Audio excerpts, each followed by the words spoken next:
സമാസ് dream വേൾഡിലേക്ക് സ്വാഗതം.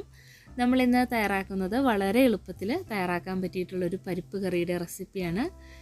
നെയ്ച്ചോറിന് നല്ലൊരു പരിപ്പ് കറിയാണ് തയ്യാറാക്കുന്നത്. അപ്പം നമുക്ക് ഈ ഒരു പരിപ്പ് കറി തയ്യാറാക്കാനായിട്ട് വേണ്ടത് കടലപ്പരിപ്പാണ്. കടലപ്പരിപ്പ് വെച്ചിട്ടാണ് ഈ ഒരു നെയ്ച്ചോറിനുള്ള പരിപ്പ് കറി തയ്യാറാക്കുന്നത്.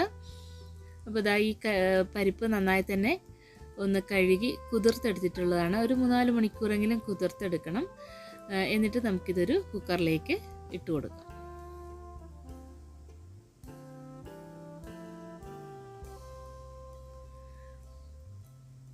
ഇപ്പോൾ ഇതാ പരിപ്പെല്ലാം നമ്മൾ കുക്കറിലേക്ക് ഇട്ട് കൊടുത്തിട്ടുണ്ട്. ഇനി നമുക്കിതിലേക്ക് കുറച്ച് ഇൻഗ്രീഡിയൻസ് കൂടെ ചേർത്ത് കൊടുക്കാം. ഇതിലേക്കൊരു 4-5 ചെറിയുള്ളി ചേർത്ത് കൊടുക്കാം. അതുപോലെ 1-2 വെളുത്തുള്ളി അല്ലി കൂടെ ചേർത്ത് കൊടുക്കാം. എരിവിനാവശ്യമായിട്ടുള്ള പച്ചമുളക് ചേർത്ത് കൊടുക്കാം. ഞാനിതിലേക്കൊരു 2 പച്ചമുളക് ചേർത്ത് കൊടുത്തിട്ടുണ്ട്. പിന്നെ ഒരു 1/4 ടീസ്പൂൺ മഞ്ഞൾപ്പൊടി, 1 ടീസ്പൂൺ ഉപ്പ് ചേർത്ത് കൊടുക്കാം. ഇതിലേക്ക് ആവശ്യമായിട്ടുള്ള കുറച്ച് വെള്ളം കൂടെ ചേർത്ത് കൊടുക്കാം. ഒരുപാട് വെള്ളം ചേർക്കേണ്ട ആവശ്യമില്ല. എന്നിട്ടിത് നന്നായി തന്നെ ഒന്ന് കുക്കാക്കി എടുക്കാം. അടുത്തതായിട്ട് നമുക്ക് ഈ ഒരു പരിപ്പ് കറിയിലേക്കുള്ളൊരു അരപ്പ് തയ്യാറാക്കാനായിട്ട് 1 കപ്പ് തേങ്ങ ചേർത്ത് കൊടുക്കാം. 1 ടീസ്പൂൺ ചെറിയ ജീരകം ചേർത്ത് കൊടുക്കാം. ഇതിലേക്ക് 1 പിഞ്ച് മഞ്ഞൾപ്പൊടി കൂടെ ചേർത്ത് കൊടുക്കാം. ഇതിലേക്കും വളരെ കുറച്ച് വെള്ളം ചേർത്ത് കൊടുക്കാം. എന്നിട്ട് ഇത് നന്നായി തന്നെ ഒന്ന് അടിച്ചെടുക്കണം. ഒരുപാട് വെള്ളം ചേർക്കേണ്ട ആവശ്യമില്ല ഇതിലേക്ക്. എന്നിട്ട് ഇത് നന്നായി ഒന്ന് അടിച്ചെടുത്തിട്ട് വരാം. ഇപ്പോൾ ഇതാ നമ്മുടെ പരിപ്പെല്ലാം നന്നായിട്ട് വെന്ത് വന്നിട്ടുണ്ട്. ഒന്ന് ഉടച്ച് ചേർത്ത് കൊടുക്കാം.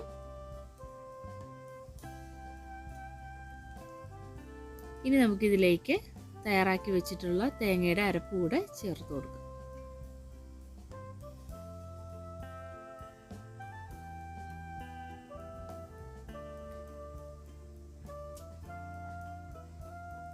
അരപ്പ് ചേർത്തതിന് ശേഷം നന്നായി തന്നെ ഒന്ന് മിക്സ് ആക്കി കൊടുക്കാം. എന്നിട്ട് ഇതൊന്ന് നന്നായി തിളപ്പിച്ചെടുക്കാം.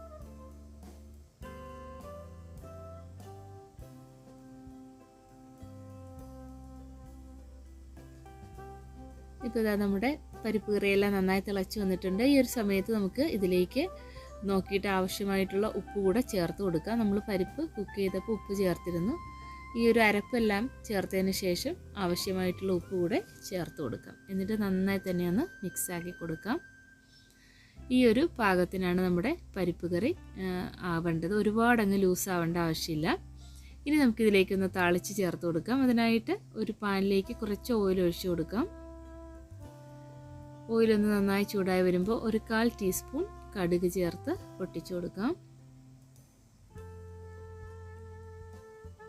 കടുകെല്ലാം നന്നായി തന്നെ പൊട്ടി വന്നിട്ടുണ്ട്. ഇതിലേക്കൊരു 3-4 വറ്റൽ മുളകും അതുപോലെ കുറച്ച് ചെറിയുള്ളി ചെറുതായിട്ട് കട്ട് ചെയ്തത് ചേർത്ത് കൊടുക്കാം.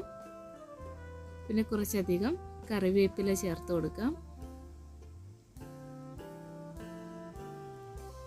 പിന്നെ നമുക്കിതിലേക്ക് 1 പിഞ്ച് മുളക് പൊടി കൂടെ ചേർത്ത് കൊടുക്കാം. എന്നിട്ട് നന്നായി തന്നെ ഒന്ന് മിക്സ് ആക്കി കൊടുക്കാം. ഇപ്പോൾ എല്ലാം നന്നായി താളിച്ചെടുത്തിട്ടുണ്ട്. ഇത് നമുക്ക് തയ്യാറാക്കി വെച്ചിട്ടുള്ള ഈ ഒരു പരിപ്പ് കറിയിലേക്ക് ഒഴിച്ചു കൊടുക്കാം.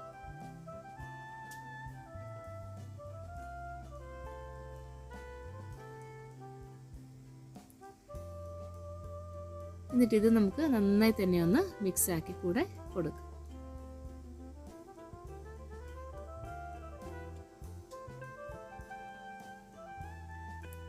ഇപ്പോൾ ഇതാ വളരെ ടേസ്റ്റി ആയിട്ടുള്ള നെയ്ച്ചോറിനൊപ്പം കഴിക്കാൻ പറ്റിയിട്ടുള്ള പരിപ്പ് കറി തയ്യാറായിട്ടുണ്ട്. അപ്പോൾ നിങ്ങൾ ഇതുവരേക്കും ഇങ്ങനെ തയ്യാറാക്കി നോക്കിയിട്ടില്ലെങ്കിൽ എല്ലാവരും ട്രൈ ചെയ്ത് നോക്കണേ.